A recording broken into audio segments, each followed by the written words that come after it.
En l'edició del 2020 es va triar el tema de l'extimitat i d'alguna manera és un terme que explica el procés de fer públic algun aspecte de la nostra vida privada, tant si és física com psíquica, i ho fa en un procés que no és un procés d'exhibicionisme, sinó que és un procés de validació social. És una manera d'obrir-nos a un cert espectre de la societat,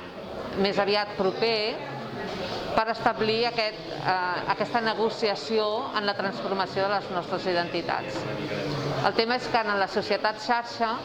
tot aquest espai, diríem, de confort, on nosaltres negociem aquests canvis de personalitat o aquestes diverses identitats que ens habiten, el que passa és que això es fa viral i d'alguna manera es desborda.